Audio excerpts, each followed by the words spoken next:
Hello, I'm Mike Arnold, and welcome to Life After the Locker Room with my very, very, very good friend, Gareth Pullen. Tish, say hello. I would say almost one of the best. Hello, my Obviously, friend. absolutely. If we're not in curry houses and you Oh saying "or no, you," or you, you don't lead with that. You don't or lead how with we that, mate. met, Oh, at the start of a charity match for the where league. I asked you how much you could squat. Yeah, Yeah. I used to be What into did the you gym then. squat? I believed I could squat 200 back then, but 200. truth be told, though, truth be told, I've got a feeling that wasn't entirely 90 degrees. It took several other players to teach me about squatting to real depth. So But I, this, I think back then it was more of a it didn't matter. It was, 200, baby. Woo! Like, but it was just, no, it was son. that. And the other thing, because this is like my intro to everyone, because I adore you, absolutely adore you. But there was a minute where we were playing Ouse Valley Exiles when we went to Iceland, and you were pacing up and down the sideline, saying, "Right, you've turned up. I commend you for that, but I'm going to smash your face in." And I was like, "Tish, are you okay?" And so the thing is, I had all of this, but I got to see the other side of you as well. Oh, This soppy, like you and Miriam now, you're really oh, soppy. mate, fantastic. Yeah, I am It's now. so Again, cute. when you find your But person, as I'm sure you know, but it's yeah, the two sides of Tish that I'm hoping we can talk about and now. bring out. So We'll do our best. talk about pre-American football and how you got into it. Oh, pre-American football. I was heading off to university at the age of 18, and I must have been 21, 22 stone. For 6 foot at the time, that was big. I was a comfortable 44-inch waist that I could wear, but that was Jesus, a I didn't know jean. that. That was not real trousers, which means I dread to think I was probably near 48, maybe, truth be told.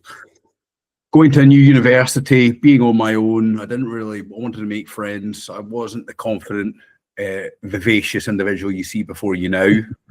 I was a little, not introverted, but I had my own issues with my own weight. So as a result, I disliked myself a little bit. And as a result, I set up walls, which helped me that I've got an acerbic wit. They can be very clever, but as you notice, it can also be detriment that I hurt people's feelings, and it's not the person I want to be when I do that. So anyway, got into rugby at uni, played for 3 years. Which It was uni good was it? fun. Sorry, Sorry? which uni were you at? Well, I was right at the University of Central Lancashire. I was at the Myerscough College There you branch go. of it.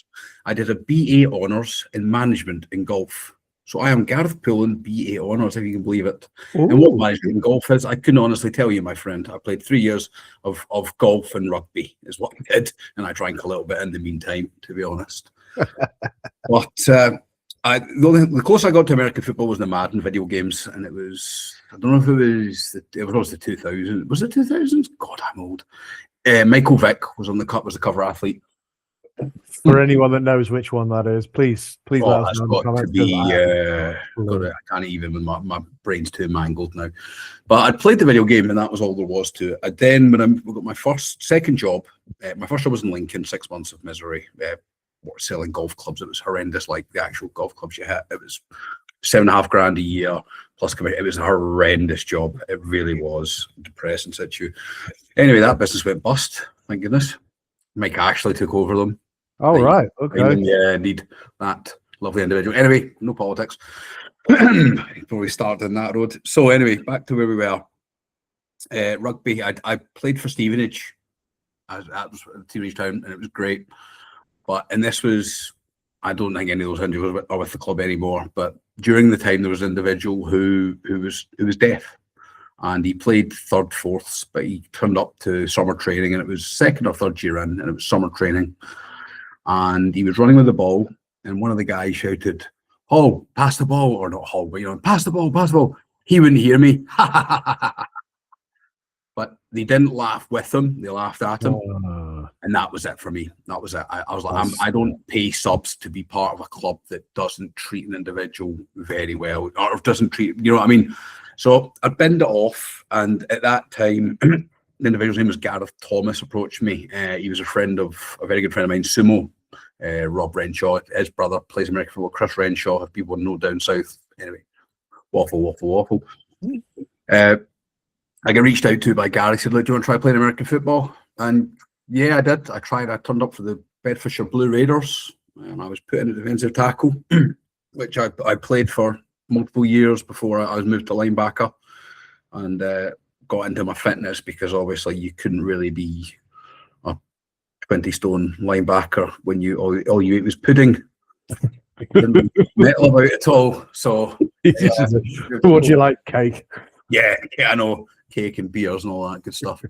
And then by the end of it, I said I got into my fitness. I got proper serious for a while, and from there, that was my road into football. So, I mean, what took you? Obviously, you moved. You're Scottish. Mm. What took you from Scotland to Lancashire, then to Stevenage? So my degree was unique. It wasn't actually in Scotland. But for one of the countries that is meant to have invented the game, Scotland at the time did not have a sports management degree in golf.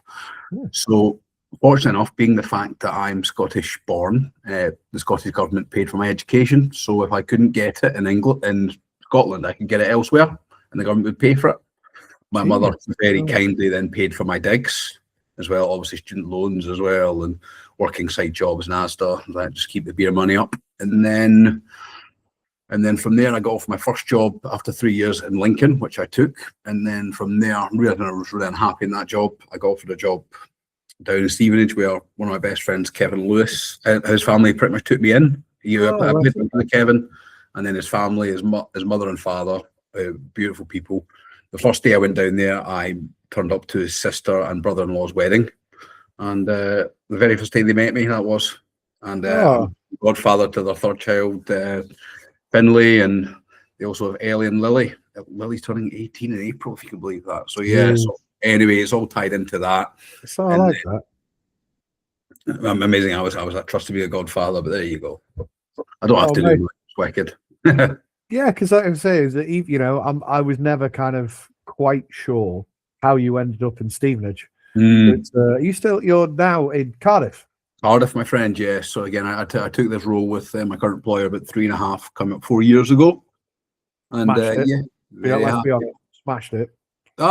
smashed it. We have our ups and downs, my friend, but I love the job. I mean, you can tell I could talk a glass eye to sleep, pal. Do you know what I mean? So, and my job isn't to go out and sell so much as it is just to engage with customers, make sure they've got what they need and know that the company I work for offers the amount of products that we do. And you can name your company.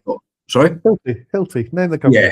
Yeah. But now I get tagged in, and then people say, Gareth, you can't have said that, and then mention the company you work for. Of course you can. No, I'm not going to be saying anything terribly racist or anything racist at all. Sorry, I'm not a racist. And there we go. See. But yeah, so the company I work in the rail division. I do tools, but we also do software, fixings, rods, resins, tons of stuff. Not exciting stuff for football, but exciting in the fact that I enjoy it. And you've got a massive red car now. Yes. Because you came to see beautiful red car. A beautiful red vehicle. Electric as well. Saving the world. There you go. So who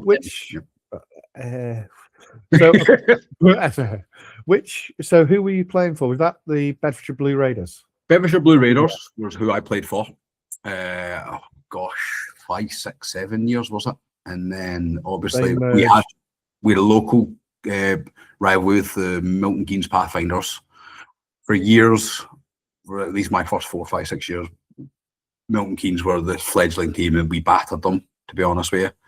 And then they got some superb talent in, and they get guys like Andy Larwell, Dick Price, Darren. I've forgotten Darren's name. Vasco Diaz. They got some unbelievably talented players, and they battered us to the sheer tragic point that they managed to run and score the Free Willy play, where they took their centre, who was a good 24 stone, not of all muscle, Mr. Woolard, but he had a bit of beef in there. And they ran him over the goal line for a touchdown. That was a painful end to the game. But that's football. At the end of the day, it's not up for, you can whinge about class, but it's up for the defense to stop the offense, not for the offense to stop themselves. So you've gone. I wasn't happy about it. Yeah, I can imagine. Blue Raiders merged with Milton Keynes to become the Ousval Eagles. And obviously, that's where at some point along that road, that's where I met you. Indeed, it was. We before that we did A mix of coaches, but we did Neil McMaster come down as a player, offensive line, old Nelly. He was a bit of a demon, although he'll tell you that himself, mind, no doubt. But the football mind that is, well, look at where he is now. Do you know what I mean? He's a good friend of ours. And Phoenix now. He's the big time. He started coaching the team, and yes, it was at times it was.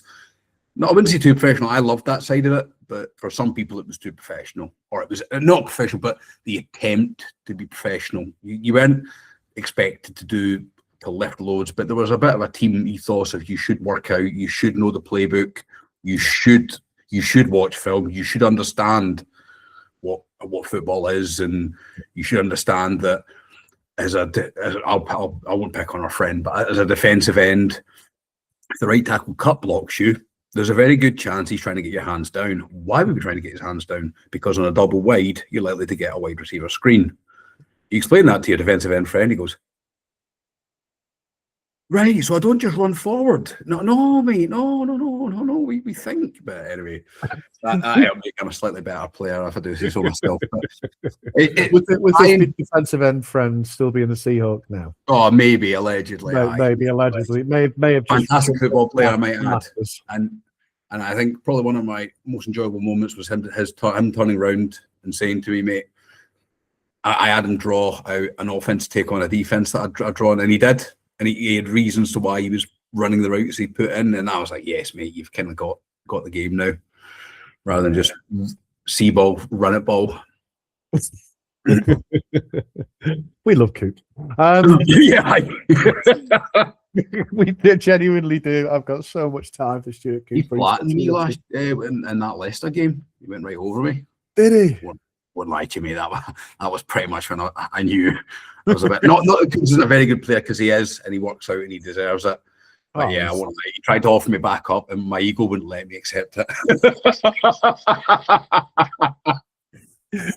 There comes a time in a man's life where you get flattened by Coops, and he's such and a you're like, man, you know what? It's time to just hang the wee booties up. Yeah, we love you, Coops, but yeah, we do.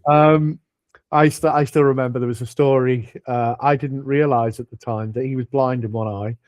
We were playing in Budapest. He was the centre. I was the I was the guard. Whichever way around. And I was blocking tackle, and I said, "You go upfield and get that guy," and he'd fly past. And I said, "Coops, why aren't you getting that guy?" "What guy?" He couldn't see him out of his left eye because he was completely blind, so he'd walking straight past. So I was dealing with the tackle and going, "Why can't you see him?" Couldn't see him. Really? Is he still? Yep, still. He's blind in one eye. I didn't even know that. Jeez, that's whipped. Yeah, so being close to your teammates, like. But yeah, but that was the only way I found out was because I was like, Coop, and he just went, "Oh, I can't see him, sorry."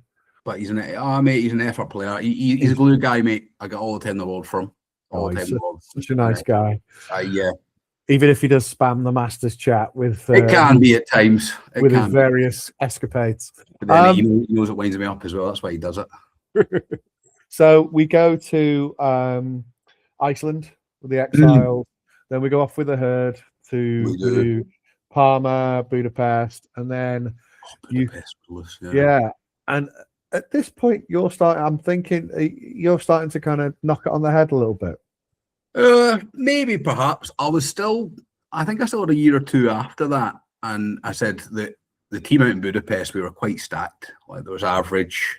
There was some very talented football players, and everyone was. Although there was a lot of fun had, there was a certain mentality of, well, look, that was the national mentality, I should say. That was before the Masters really happened, which I totally get. And what was the herd into the beginnings of what would become this year was that sort of, it was not elite by any stretch, but it was, you're of a higher standard. You're expected to be, you work out, know what rules were, know what snap counts were.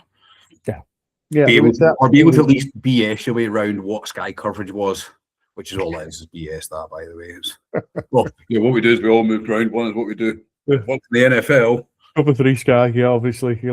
The best had to be, I'd heard about a coach who told his quarterback to announce one high. So, okay, why am I doing that, coach? Sounds good. So you're not calling out the fact there's one high safety, no? Wicked. Good football. Britball. Britball, aye. That was Britball. That's the thing. Is there's an awful lot. Obviously, Nelly is a monster. Tilbury is a monster. But there is an awful lot in some leagues where you just go, how did you get this role? Aye. And you're like, you know, there's some quality coaches out there, really good fonts of knowledge that you're like, Jesus Christ, how do you know that? And there are some that still teach 3 points of contact. That one, and you're like, oh, good God. We had who was meant to be a head coach for a while, and I was taking the linebackers, and I was coaching tackling, and I was coaching that as a player was moving to that side, your head now went on this side. And one of the boys made a picture perfect tackle, and great head coach came on, we didn't tackle that, that's the wrong way to tackle. I was like, I don't think you really know why you should not be head coach if you don't know the fact that the head should be now behind, which is very interesting because that was the reason I knocked on the head, was probably the amount of concussion I ended up giving myself. So there you go. Oh. So when was it? When did you actually throw your ticket in? When did you call it a day? Oh, God, it was just before COVID. It was just the year before COVID. So 2019, 2020 something. Whatever COVID was, pal. I won't lie to you, mate. My being ADHD is standard. I don't retain a lot of detail unless it's video games or something that's I'm really interested in at the time, or a type of beer I'm interested in. I mean, just ask Miriam. I cannot follow instructions, pal. But anyway, yeah. So what was it? I mean, why did you go, that's enough? I think what facilitated, what had necessitated me to stop was I remember taking my little boy to the swing park and going on the swing with him, and I went beside him on what is the big boy swings, so the black bottom ones. And I started swinging, and about on my third swing through, I felt my brain getting left behind. So as I was kind of swinging this way, my brain would feel it was here, so it was always getting pressed to the back of my skull. Jesus. Well, yeah, but then again, I accept the choices I made. I remember the daftest one I played solo in what was a playoff game. I met the running back in the hole, and both of us, and this is poor form from pair of us, we dropped our heads. We both dropped our heads, which is daft, and you shouldn't do anyway. I also used to tackle with my chin, which a lot of people will probably because we were taught heads up tackling, weren't we? So I just do that. Yeah. Right into people. I mean, I hit some people well, but yeah, I did myself damage, which again you have to accept. But I'd hit the running back, and I came down. We both went down. He didn't make a yard, by the way. I'll just add that. Just saying. Came up with double vision, and I shook it off. Went back to the next play. But again, that was my choice, mate. Nobody made me do that. Nobody said that if you'd have to have, back then, I'd lost an arm. Do you know what I mean? For me to come off, I loved the game too much, and I was willing to give it as much as I could at the time because I didn't have talent, so I had to make up with a hard work and effort. That's why I was a hard work effort player. And is that a bloke thing? Do you reckon? Like, you know, you just keep going because you don't want to appear weak, or? For me, no, it wasn't, because I'm quite open in talking about obviously mental health, things like that. My thing was I loved the game so much. You'd have to cut my leg off. Like I remember the infamous Will White, who was a coach with the Ouse Valley Eagles for a while, and I quite liked him. I know there's stories about it, and I'm not going to get into that side of it. But I remember him to turn around saying, "Oh, Tish, I've got this linebacker coming down. Man, he's so good. He's going to take your spot." And I was like, "We'll fucking see." And mate, I just hit anything that moved. He inspired me the right way. He knew how to push my buttons without like upsetting me or pushing me away from the team. And that takes people management skills, which I will concede I think he had.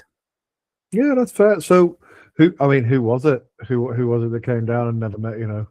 The lovely guy, Gareth Samara. We played a bit together, actually. He's a nice guy. He came down from Peterborough, and he did hit hard. Yeah. I fought for my spot, and I earned my spot. Do you get me? So I was just wondering if you remembered his name. Oh, mate, I always, yeah. When it comes to that sort of thing, yeah, I remember. But he's a lovely guy, and I said we did play a bit together. But yeah, it was my spot. I earned my spot, and I kept my spot. So you touched on it before. How did football fit in your life with ADHD? with ADHD, what I find personally is that there's always a buzzing, there's always something happening, there's always something going on. I'm thinking about this, but my mind's doing that. I'm thinking about my eye will pick up something else. My brain will go here. It's just how it is normal for that's normality for me. But the thing is, you put me in a room with people I've never met before, and I'll take over a room. I'll be bright, I'll be chatty, I'll be friendly. You know what I mean? Stick me in front of a Microsoft Excel, and I want to self-harm in 5 minutes. Do you get me? I try and explain it, and my brain goes fizzy. My brain almost fizzes in my head, so I have to get up. And my job, I have to do it on occasion, and it does. I mean, we're all adults. We all have to do things we always don't like. I was going to say for money. That's an interesting term, but I know. But it's something like Excel where you have to calculate X amount of tons of res or whatever it is. I don't mind doing it, but see on an Excel spreadsheet, I don't get angry, but I get antsy because so you can see my hand going now. Like, and I have tics that I don't even realise. Like, me and the missus went to see Robbie Williams last year, and I was like, I was seriously in deep thoughts of whether to go get a pint or not. And she said, my fingers are doing this. I'm doing this, just standing there, like my wee hands, like I'm excited. I don't know what to do. I know, but she tells me because I do it and I don't even realise. But anyway, what this brings back to football is that as soon as you're on the field and as soon as the centre goes near the ball, it's that, and it's the world just shuts down because what there's him. I'm looking to see what the quarterback's doing. I'm looking to see what the formation is. I'm looking to see if the running back's looking a certain way. I'm looking to see if that lineman has had a hand in the ground all game or if he's leaned back all game, because I used to watch all that sort of stuff, and I didn't know where it went all the time, but I used to watch a lot of film to understand that. And I used to try and explain to guys, look, see if the centre saunters up to the ball, down, set, hut, down, set, hut. And then on one play, all four of them run up to the ball as quick as their wee legs will carry them. You'll never guess what? They're going in first sound. First sound. And it's like, look, you've got to be... It was just things like that. It, again, comes with learning, but it also comes with understanding as well. And you have to know. Do you know what I mean? But I love that side of the game. I love the game inside the game. I like the physical side. I like the contact side. I enjoyed the contact side. I like the mental side of... As I'm sure you can imagine, I've not shut up now. I've never shut up, and I never nipped at opponents. I never said anything horrible, but I would always be chipping. I'd always be talking. I'd always be talking away like, that's only a 2-yard gain. Not gonna get you first down that one, pal, is it? I've seen it live. It's so good. One of my favourites had to be an Essex Spartan guy, and he was. The rumour was he was on PEDs at the time. He was a big boy, and Essex played on it was carpet. It was in the shower, burned to death afterwards. I mean, just burns up and down. You might as well play in your granny's rug. Do you know what I mean? Jesus. But I remember the first half he battered me. He had battered me. I was a D tackle then still. Anyway. Second half comes out and it's been a hot day, 23 degrees. And the first play, he lines up and his head's like that. And there's just a stream of sweat going down. And I'm like, oh, big boy, you're in a bit of trouble now, pal. You're in a bit of trouble now because I'm fresh, mate. I'm ready. 2 plays later, he cheap shotted me. So I tickled the underside of his belly, where it overhung. He went mental. But again, the game inside the game, nothing too nasty, but you would just... I love it. That was always mine. And I was always saying if somebody caught the football, if one of their boys caught the football, I would commend them on it. I would never take away from a player that made a good play. Yeah. And again, I never in my career ever went for someone to injure them, but I hit them to hurt them. I didn't play after the whistle. I played to the whistle. No. But yeah. But did that sort of like, so you kind of, all your focus, all your attention is on the game. That moment where everything else is quiet, silence. Yeah, that silence, was that your little haven for the 1, 2, 3 times a week you got to do it? It is. There's little things like I said. Golf is as you know, I did my degree in golf. Is my main passion now because my body don't would do football. But with golf, it's a lot of walking and talking. But when you address the ball, again, you shut down. I shut down for 30 seconds to a minute where I'm focused on the ball, going to my target. Am I trying to hit a fade, a draw? Am I going to hit it low? Am I going to try and float the ball in? and that sort of side of it It's very. It's not so good for the temper because when I miss a putt, that putter can go. That's got it in the bushes. I've had a written mate. It did the other week. I wasn't a happy boy. I had back-to-back birthdays and I 3-putted. I was raging. I was absolutely livid. And it's not a cheap sport at the best of times. It isn't when you just could have been putting about. But anyway. Oh jeez. But so when you finally call it a day, did you notice that kind of increase in like kind of your ADHD firing up, or had you kind of got coping mechanisms to try and deal with it? I kind of one of the best ways to cope with it, and I need to get back to doing it, is being fit or being fitter. Because you were a runner for a long time, weren't you? Well, that was with the COVID. That was the end. That was when football was done for a year. I decided I'd get into the proper shape, and I went out. And again, mate, I stupidly, I went out and ran 5K every day for a month, and halfway through it, I bragged to my brothers and sister that that's what I'd done. And then one of my brothers replied and said, "So you doing that for the rest of the year then, are you?" Apparently so, yeah. So I did, and you saw me even on Newquay, on beach football, mate. I went out and ran 5K on the beach before we had thing. And well, the bit that I think you're about to try and try and miss out is we went out on a big night out. You ran your 5K and then went back to bed. Well, hey, the 5K was done, boy. That's what happened. Absolutely.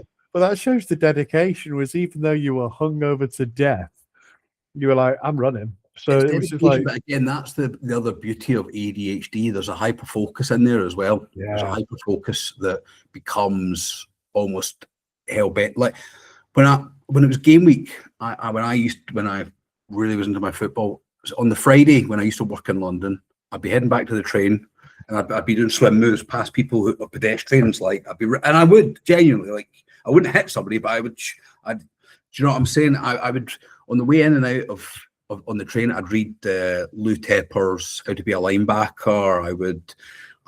I lived and breathed it. And again, and my ex-partner, the mother of my child, she was a good football brain as well, to be fair to her, used to say, look, by halfway through the week, Gareth, I stopped talking to you. And I was not horrible or nasty, I was just short because I was ramping my temper up to be ready for Sunday. Right. Because for a while, I believed that I had to be, if that makes, and for a while, I mean, you mentioned about back and forward Iceland, talking to myself and all this, and there was always a little bit of that. But one day it just clicked. I can walk onto the field and turn that on. And I used to take, don't worry, there's nothing bad, but we all remember Jack 3D. I found a crazy American one, and I'd drink it and then I'd pretty much be sick straight after. It was gnarly. I used to take that. And then I'm like, I don't need this. I can just get cold. You get a cold anger, which is better than a hot anger, because a hot anger you'll do or say something stupid or you'll throw a party. A cold anger is when you're just like, see, when you get the ball, I'm going to eat you. There's going to be nothing left. There's just what's nothing. The phrase you use? They're going to eat your dinner for you. Eat your dinner for you. I'll cut the ears off your heads. Another one of my favourites, but I never really told people that was more of a, I'm going to eat your lunch for you. I remember playing when I moved to O-line and that. I used to love that. Oh, said I just ate your lunch for you. Sorry in that one. But yeah, again, the game side of the game. So you kind of, you throw it in, you do your fitness type gig then. And I mean, from my point of view, obviously you got with Miriam, it was lovely and all that sort of stuff. You kind of disappeared a little bit. Yeah, I did, mate, and for that, I should apologise. We were not friends or anything, but the problem is when I loved it as much as I did, to then try and I remember old heads coming and giving it the big talk about I can do this, I'm that. I remember watching a guy, and he was given all he used to was big talk. He was playing outside linebacker. It was a quarterback keeper sweep to the outside. And as the quarterback was running out of bounds, he wasn't out of bounds yet. The guy slowed up. It's like, mate, that was a free shot. And I tell you what, back then that was head in front. My head would have gone under that boy's chin. Is what would have happened. Because he would have felt it. Because if a quarterback's going to run the football, he's fair game to MD as far as I'm concerned. But and I could have got him. Well, why didn't you? Because the rest of your team needed you to get him, and you didn't.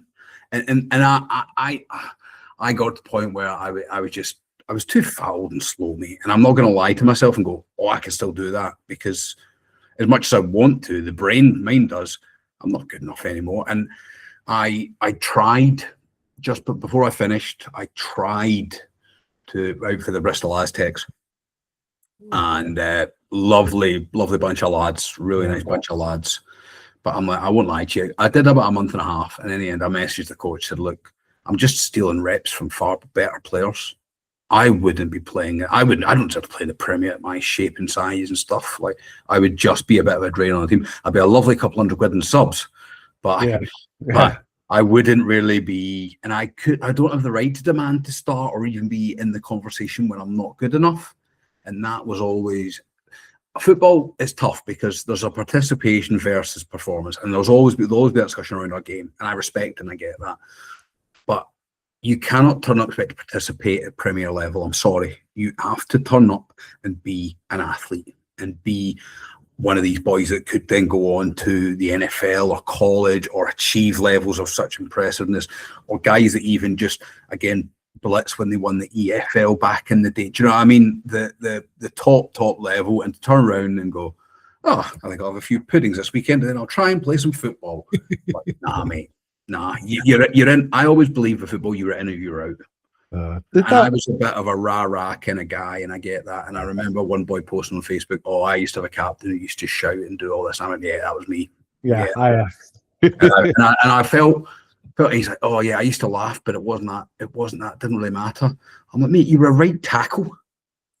You were trying to keep your quarterback up, and it was just a bit of a laugh for you. See, when I played right tackle or left, I put a line in the ground. I mean, I dare you to come across here. I dare you.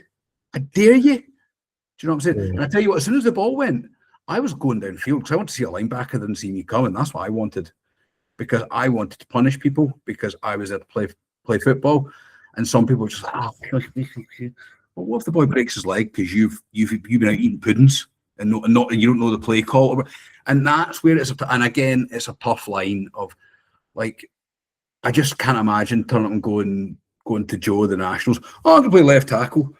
Oh no, I'm a revolving door because I go out and eat dinner all the time, or not eat dinner, but you know what I mean. I drink loads of beer. I don't work out. Oh, sorry, Joe. Looks like you're not walking anymore, or your dreams of playing for GB are gone. Sorry. Can I get you a beer? It's like, no. Yep. For that level, you're in or you're out, pal. Do you get me? That's always been my view on that side. So, and this is it's a bit of a the fact. I'll go with the first question, and then I'll ask the second one. Is, go for it. Do you think if you really wanted to, could you play now? If you went to the gym, if you ate right, if you looked after yourself, could you play? I could turn up. But I sneeze and I get little kind of speckles. So I dread to think what sticking my face in against a far bigger, heavier person would do to me. Do you know what I mean? That's what I'm conscious of now. And it's more the, what point will it come back to me? I mean, as I said, my missus tries to get me on the waltzers at the old fun fairs. Oh, I'm like I'm an electric chair. Like me, I feel like my head's leave my body. Like it's not a nice experience. It's worse than not nice. It's absolutely horrendous. You reckon that's from football? Oh, mate, it has to be from football. There's nothing else. I didn't run my face for 10, 12 years into people, play through concussions, train and practice and do the same in practice I did in football games and not get it from that. But again, you accept that. I mean, and talking about, sorry, mate, again, this is the ADHD coming in. That's all right, mate. The other thing I used to focus on is I've gotten into motorbikes, and I've got past my CBT. I've got a wee 125, and the plan is to get myself a full motorcycle license this year, because again, you focus on the road. There's just that. I do it when I'm driving now, and it's nice. I listen to a podcast or whatever, and you can hear it. But with a motorcycle, it's tunnel vision, but you have to watch out because people are very bad drivers. Oh, there's some shocking drivers out there. I was trying. It was once, and I'm coming down, roundabout, straight exit down, right around, and I'm in the right hand lane, going to go straight. This little dot in the car next to me, I see her and I let her go ahead.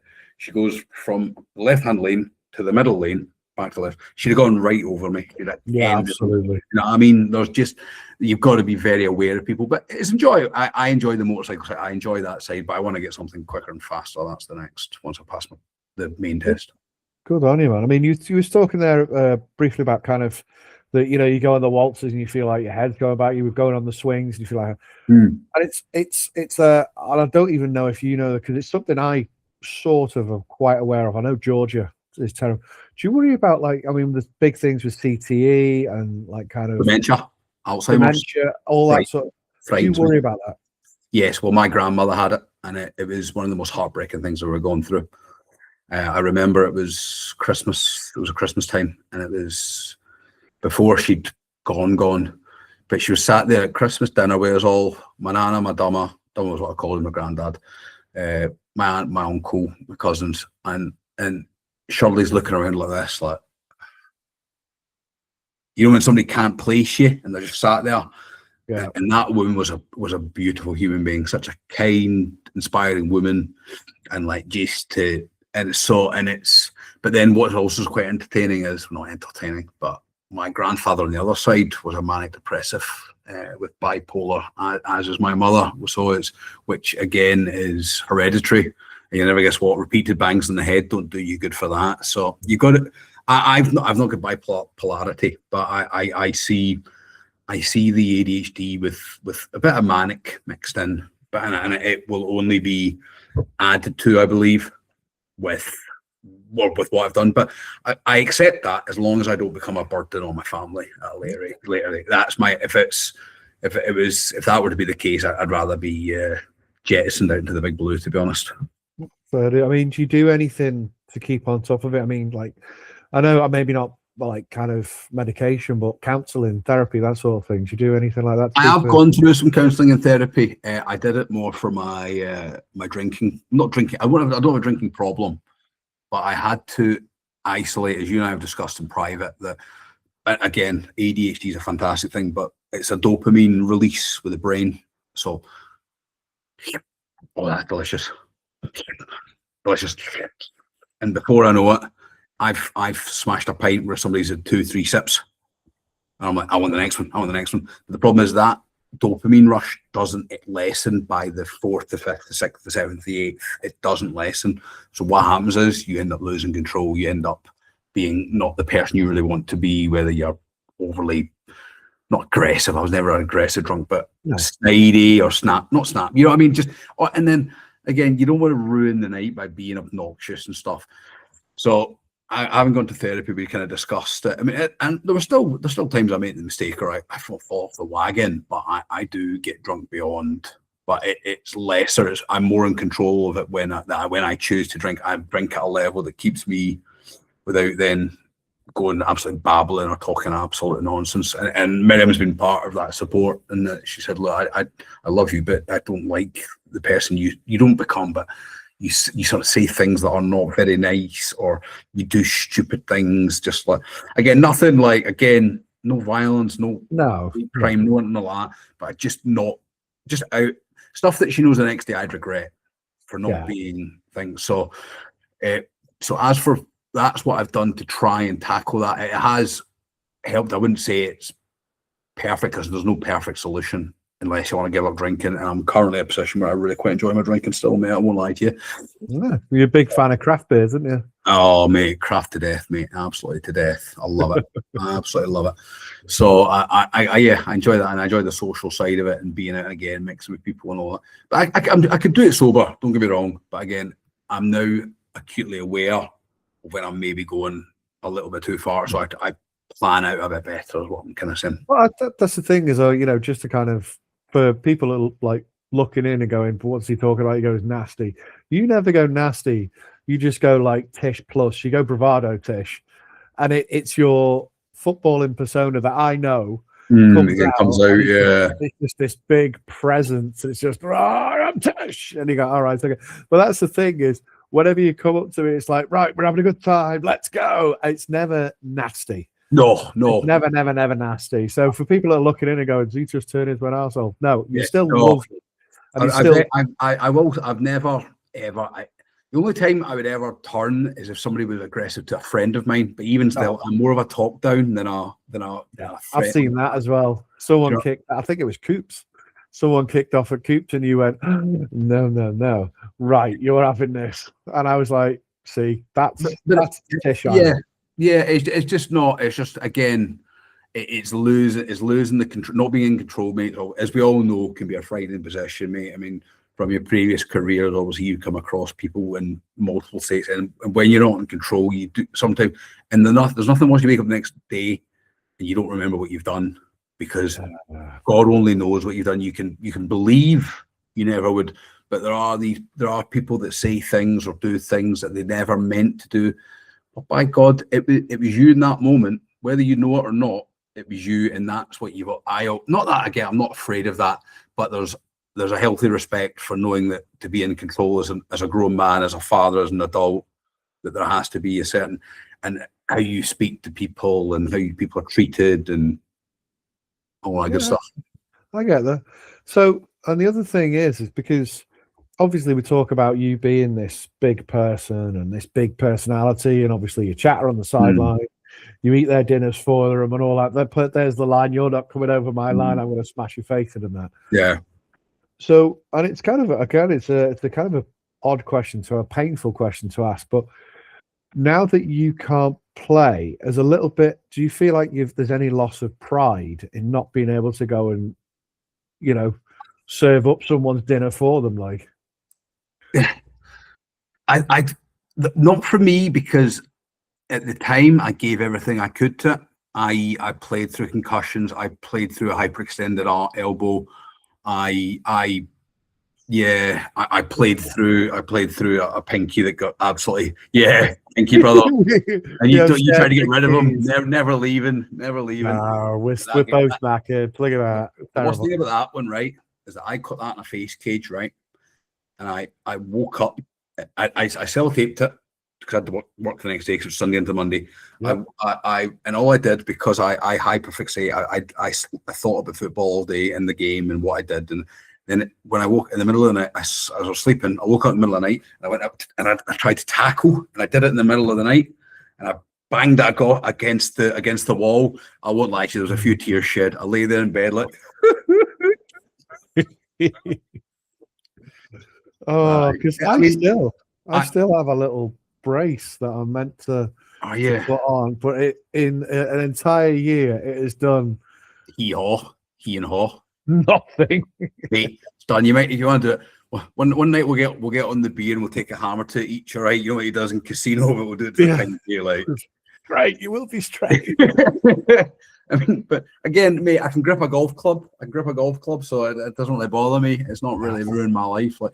But I could see. Don't get me wrong. I'd have loved to have won a Brit Bowl or do this or do that or been wider recognised. But maybe I just wasn't that good. Do you know what I mean? But I know I can look myself in the mirror and go, by God, I watched film till it hurt. I turned up to every practice I could make. I was never hungover for practices. Do you know what I mean? More, and it wasn't the people that did it. It was more the fact that a hangover is when your brain becomes dehydrated. So hitting it against things like I did was not the best thing to do with a hangover. So that's why I never did it with a hangover. I just did it fully full of liquids. I like it. That did me. But yeah, so I look at it and go, God, I would have, in my heyday, I'd have made that play. Yeah. Ray Lewis, who are you? I'd have made that play. All that nonsense. But no, more at the lower levels, I see it, or I see people not heeding advice from those around them, and it sounds very good advice, I may add. And I've seen one or two players just, no, I know what I'm doing. So you don't, you're making the same mistake you've been told 3-4 times by 3-4, and to the point that I've pulled up a friend of ours and gone, mate, have a word with him, will you? He's doing this. Mate, I've told him 4 times, he doesn't listen. And I've taken him and said, young cub, look, you're doing this. Have you thought about this? Yeah. Next play did exactly the same thing again. And wonders why he gets run over. I'm like, you're going to run over because you're not meeting anyway. Yeah. You know what I mean? It's just, but that's, as I said, youth is wasted on the young and all those other old boy chat lines. Do you get me? Yeah, it's great. I love the game, and I did all that I could with the time that I had on it, if that makes sense, and I accept it. So now, golfing, motorbiking, Golf, very anything, going to Canada. yeah. So I'll be out there at the end of June, see my little boy, Nice. Jetson. Show off your tattoo if you can. Oh my, it's a fat arm now, isn't it? It's ace. Fantastic. Oh, I love yeah, it. it's named after Elroy Jetson, basically. I love it. He has a little blonde boy as well. So, yeah, I'm going to see him for 10 days again. Then I'll have him this Christmas as well. It could be amazing. Oh, fantastic. Oh, But mate, I made up. yeah, 10 in August, mate. 10 at the end of August. Where's time gone? Oh, mate, where does life go? It's terrifying. Because the thing, like I say, that charity game where I first met you, that's 15 years ago. Comfortably more, surely. Yeah, something somewhere around there. So 15 Yeah, years. 24, 25. 24 yeah, 15, a good 15 years, mate. Right then. Time, my friend. Oh, that's happened. So is that enough now with all of that going on? Is that enough to keep you happy? You don't miss the game that much that you'd ever think, oh, I'll have another little run out. How about for the Masters? Would you ever have another little run out for them? I'm still in between maybe, yes. I'm still in between maybe, but again, it's whether my head takes it. That's my big thing about it. And I don't, the thought of going out to Brno, Italy, whatever, and going off on a stretcher because I've not taken it seriously enough and I've tried to do something I used to do. And I do not, our friends, our colleagues, our families do not deserve or need to see me do something stupid and hurt myself in a way. They can see me be stupid just on the sideline with 4-pack of beers. But it's still buzzing. It's not, I never say never, my friend. I just need to make sure I'm, but as we know now with the Masters, or as I know now with the Masters, it is more of a, not fun thing. It's participation over performance. So I am considering participating again, to be honest with you. Yeah. Well, Oz, Aaron Evers. Yes. For the Masters. He put it very, very well. And it's something that I can kind of get on board with is, he knows, because he said when he was playing, he was a monster. He was a freak. He could, he'd run sideline to sideline faster than any running back and he could kill people. And he says, that's what I want to be able to do. And in my head, I can still do that, but my body can't. No. And he says and he just says, until I can convince myself that I still can, that I can't play. And I was like, I like that because you're like, I can still do that, but not sure. But it's seeing, and again, an old friend of mine, I remember playing with him when we were still Bedford, and he was thinking about retiring, but he came out for a game and he was wide receiver, and he came off the sideline from what he thought was an overthrown pass, and it wasn't an overthrown pass. He was just a bit too old and slow, sadly, and that's where it gets you. But you know what I mean. But and he and I chatted about it before, and we freely to talk about. He freely admits it. 5 years ago, he'd have got that, and he'd been gone upside down, he'd have scored. But that it's not 5-10 years ago. It's now. You're now 38. You're now 40. You're now 42, 44, whatever. You need to. And your body doesn't recover. I mean, I remember playing Sunday. I'd take the Monday off, and I'd be lifting Tuesday, Wednesday, Thursday, Friday, ready for Sundays. And now, mate, towards the end of it, it was a game, and I'd still be sore Wednesday going into Thursday. And I threw my body in such reckless abandon that I said that was why in the end I avoided taking peds, because the problem was I was tempted multiple times. I was very tempted. Oh, for sure. But it obviously it accelerates your muscle growth by allowing regeneration and all the rest of it. But it doesn't do the same thing with bones. And the problem with that is that I ended up on the bottom of piles all the time. And I remember seeing a compound fracture against an opponent of his leg, his tib fib. Oh. And I thought, yeah, if I'm at the bottom of a pile, that would happen to that. My leg would go because I would be on drugs. So I was like, nah, you know what? If I end up at the bottom, Booze Valley, it was a white jersey, and I would come off brown, not because the opponent had shot on us, but because I was always. We didn't do stats, but I don't want to be arrogant here, but I would say I hit double-digit tackles most games. Do you know what I mean? I was always tackling, rolling on the floor, forcing fumbles, diving, whatever. Do you know what I mean? And it was as a result of that, it being at the bottom of a pile when you're not when your body, when you're maybe pumped up, but your bones aren't, things crack and break a lot easier. Yeah. Do you think, and it's, it's just a curiosity now you look back on your career, do you think if you'd have played for different teams, you would have got yourself bowl rings because of how much you put into it? Like if you'd have been playing for the Blitz when they were the Blitz. I mean, I know now it's kind of the Aztecs versus the Warriors or the Titans. I'd love to say Phoenix, Nelly, but I don't want to blow my own trumpet and say, oh, definitely, because I would have been. I don't think I'd have been a starter, but I think I'd have been a very serviceable backup. As in, you wouldn't. Oh well, things gone down. Tish and we're knackered now. It's like no. Tish will go in. He will be serviceable and he will hold the team together. Do you know what I'm saying? Or in certain downs, that would have been more. But I did go to the Blitz for a couple of weeks. I went with Jack Judge when Jack was moved, and I turned up eager to get into it, and I met Ed. Oh, I've forgotten the guy's surname. He was the chairman, Ed Morgan, lovely guy. And he said, oh, so would you play for Ouse Valley? Well, what's this about at the minute? I said, well, I'm just figuring out this would be a good fit for me. What's going on with Ouse Valley? I said, well, I felt at the time people weren't putting as much effort as I was, and people were not.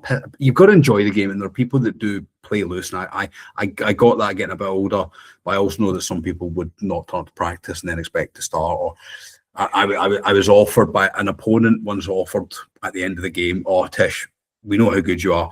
Just turn up the games, mate. It's fine, you don't have to train. And I'm like, mate, I wouldn't do that because I would be furious if I turned up and busted my hump every Sunday, every Tuesday or Thursday, whatever it was, and some clown from up 2-3 hours away ships up and goes, oh yeah, let me get the starting jersey on. There's a good boy, off you pop. So I said, no, I thanked the coach, and I was flattered for the offer, but again, that's not who I am, mate, But yeah, so I turned up to this training session. Ed was nice. The defensive coordinator at the time, I turned up, we'd been going through hitting drills, whatever. He went, right, this is the play call. I went, coach, I'm new here. It's my first week, whatever. So I'm not, well, you're too late. And I went, well, all right then, I'll do magic. And I went, all right, I obviously don't fit in here. I'm not obviously, he's in the Hall of Fame now. I'm sure he's a great coach. He just obviously didn't think much of me, or didn't think I could have. Mate, give me a week, give me a couple of days. I'll play a bit back then. I'd have swallowed it and could regurgitate it. But that was his view, and he judged me based on that, and that was his decision, So I don't regret anything at the end of the day. I looked at it, and I think I could have been okay. I could have been in there, but life's too short to think about regrets. You know what I mean? Yeah. There's that classic line in the movie. Was it? Would it help? Are you not worried? Would it help? That's true. I mean? You got to kind of. No, I mean, do you think now, because you're living now in Cardiff, is your closest team still Bristol, or is it South Wales? South Wales Warriors, probably. I think maybe the closest. And it's just because other people have been on, having a chat about coaching. Would you ever go into coaching? No, I can't handle the fact that I'm busting my gut, reading plays, working out what you should do for you to eat puddings and not turn up to practice or not watch. And I'm not saying that about the South Wales Warriors. I'm not saying it about them. I'm not saying it about especially the Aztecs. I'm not throwing shade at anyone. But unless I was shown by a group of players first that they wanted it and that my input was worthwhile to them, or my commitment to them getting better was worthwhile, I wouldn't want to. I said, we go back to your guy that I tried to help, and no, I know, and then went on to, and I'd lose my mind with that. I lose my mind with that sort of stuff. I can't. I get it if you don't. Do you ever seen that? Is it Rampage where he's trying to teach the guy, step in, that step in, that step out, and he goes mad. I wouldn't be that angry, but I wouldn't be a man when I was awful. I've actually far away. I've asked you once. I've told you twice. I've now shouted you a third time. I now ask. I don't know what to do. And again, it's participation over performance. And if someone's not willing to put the effort in, I don't really want to then give up my Sunday to get up at 8:30 to get down somewhere, to have set out cones, to plan things to get them better, for them to turn up stinking a beer or not turn up at all, or not really. And again, it's not to say any teams like that. I just don't think that's my calling. For a while, I thought it was. But that side, it just doesn't. I would, again, it would be different for you and I doing it or you asking me to do it for the Masters, in that and I accept that's participation, and I'm all for participation. But outside of the Masters and outside of what you've created or what Sealand is, it wouldn't be what I would do otherwise. Do you get me? I would want to be all in or not. So that's why. I get it. So with all this kind of in mind, you've got, I always ask kind of, what would your advice be for anyone coming up to retirement, or if they're thinking about it, or post-retirement. But obviously I'm going to ask, because why not? Because I can. Anyone getting into the sport and anyone retiring or retired, any advice you'd give to those two sort of sides?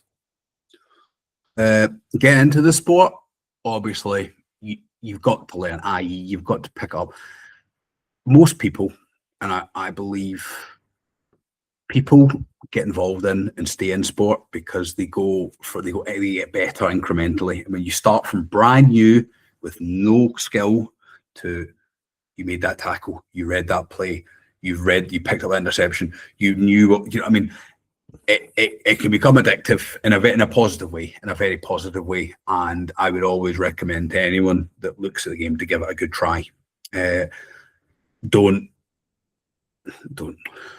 make sure and invest in the right equipment. I was one of the first to get the Riddell Speed Flex. I was fortunate we had American teammates who were on campuses and bases, and I used to be able to get stuff shipped from Riddell. Hated me by the end. I wound up Riddell a treat because I wanted my helmet, then the bladders burst, then I complained about this, then this and that happened. But I had that Speed Flex. I killed that Speed Flex.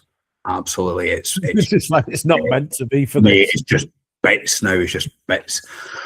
But so I would always say make sure and it's your head, and your head's the most valuable thing to you. Your mental health, the damage that can be done. And I don't think what I'd done if I'd run around with one of those old Adams like tin hats with a great hammered on foot. Do you know what I mean? And for the guys that are retiring, walk away when you feel it's the right time for you. Do you know what I mean? Nobody can tell you, but I can't turn around and tell you you can't do it anymore or anything.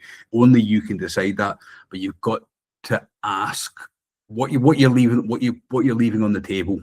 So it's the old Kenny Rogers, no one to hold him, no one to fold him. Do you know what I mean? Walk away and run. Because if you can't run away and jog away to then go out for a jog with your kids, or you can't chase your kids around a park, or you can't do something else you want to do because your leg's absolutely mangled in a million pieces, and you stayed that extra year when deep down you know you didn't take care of your body, you didn't eat properly, you weren't lifting, and I know it's bad. It would be bad luck for it to happen, that because it can happen to anyone. I understand that, but the lesser in condition you are, the more likely it is to happen to you. But do what makes you happy. If you wish to die on that field, you die on that field. That's your decision. But again, there are loved ones out there. There are people that care about you, that think about you, not your friends, your family, your teammates. I wouldn't want to be playing a game where one of my close friends died, and he died because we'd gone out drinking the night before and he shouldn't have been playing, or we'd done something really stupid, or do you know?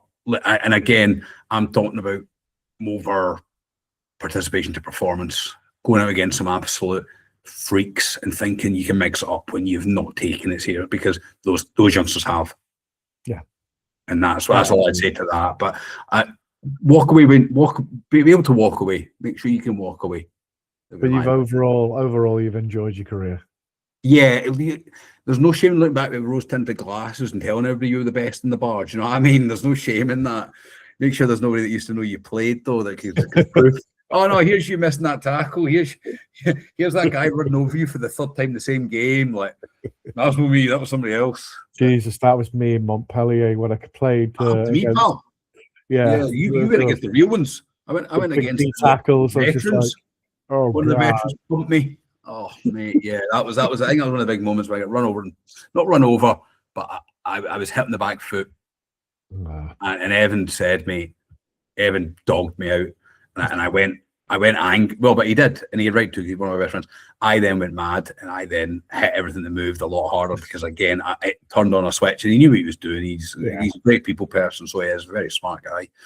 And but that was at the end of that. I kind of knew Montpellier. I kind of knew. Yeah. So, well, let's go out on a happy high note. Your favourite play of all time that you've been involved in? Yeah, everyone's got one.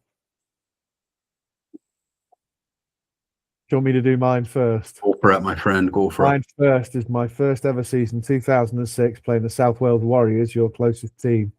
They were up on our 5 or something. I was playing D tackle, and I said to Simon Wainwright, who he's come back in and started coming out with the Hawks again.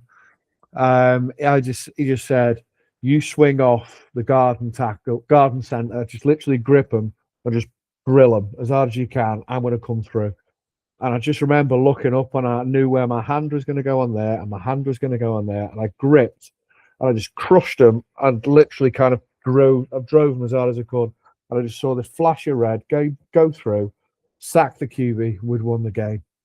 And I just remember going, I did it. I did the play and I did the thing, and it was just this pure elation that was 2006, and I've still never felt that good.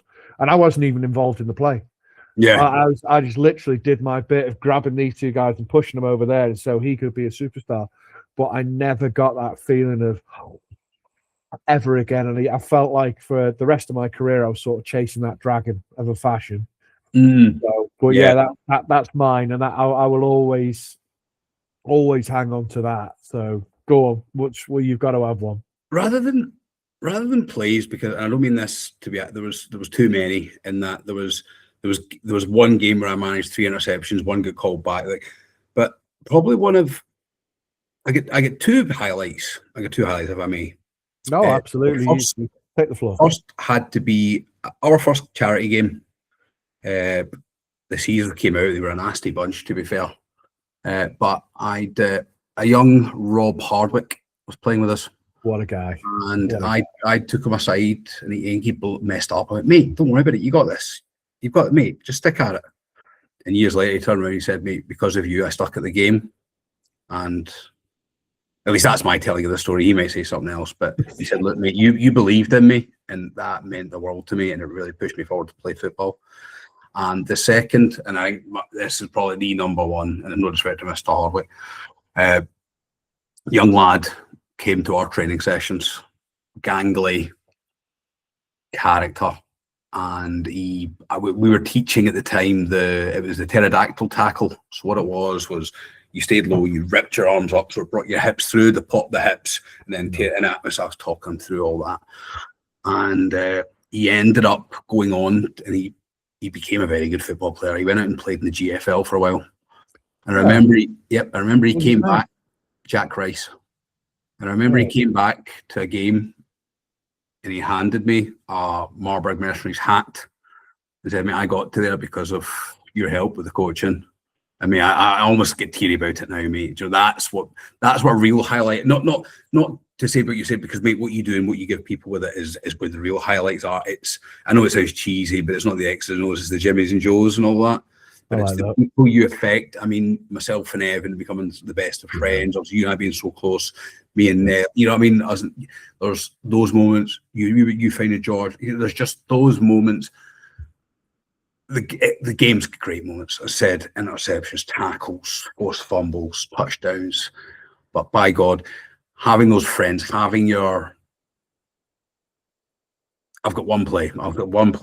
Go on. Cambridge Cats had pumped us. They battered us. Young Russ and our good friend Johnny Five, and I was put out to outside linebacker, and J5 took a slant and he took a 5 in, and as he cut, the ball was thrown, and just as the ball hit his hands, I plowed him. There's a picture. We still got the picture on our wee group together. And it shows the level of guy he is, that he actually put that picture in there. Yeah, it was. He went from a wide receiver to a linebacker, but I'd made the tackle.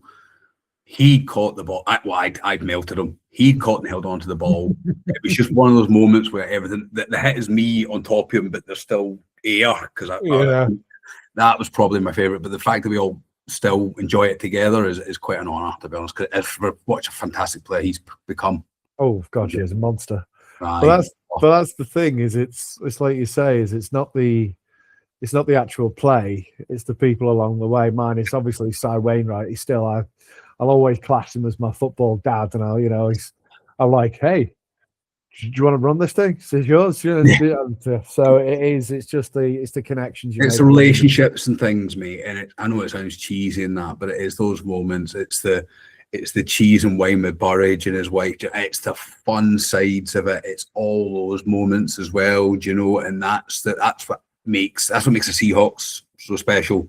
But it's what makes football. That's what you should remember with football, is that you're not, unless you're obviously 15, 16, you could go to the NFL or whatever, then knuckle down, don't worry too much about anything else other than football. But for everyone else, enjoy the moments, enjoy the coach karaoke, enjoy, you know what I mean? It's that, and if you can help somebody along the way, coach them, make them better, lend them your girdle or your spare girdle because they can't afford it because they're struggling or something, or they've had issues at home and they just need someone to talk to. Be there for that person, and that's the biggest thing I think about football. And always respond to your pineapples. Always. Absolutely. What we mean by that is, if you're struggling, if you're watching this and you're not even part of the Seahawks, anything like that, you can message Tish, you can message me, you can message any of the Seahawks, a pineapple, an emoji, or just a word, and it just means I need help. Help them. I'm in a bad place. I'm in a bad place. Help me. Help me. That's all it is. Well, Tish, Gareth, it's been wild. Thank you very much for a trip down memory lane. Mate, it's been an absolute treat. I have absolutely loved it. But we spoke for this long, but I'm not, because I did most of the talking, pal, when this was run back. It'll be me yapping away. That glass eye is well and truly going to sleep, my friend. I'm still here. Don't worry. I'm used to it. But yeah, folks, this has been wild. Like I say, I hope you've enjoyed this half as much as I have. But yeah, Gaz, very much. That's Gareth. I know you ate Gaz, didn't you? Gaz is English because Gaz scored the World Cup goal against Scotland. That's why, mate. There you go. Great football player. I'm not taking away from him, but yeah. Fish, it's been wild. Thanks very much. Big loves, and I will see you later. Don't go anywhere. I'll chat to you in a sec, but I'm just going to stop this. Big loves. Thank you. Bye. Bye-bye.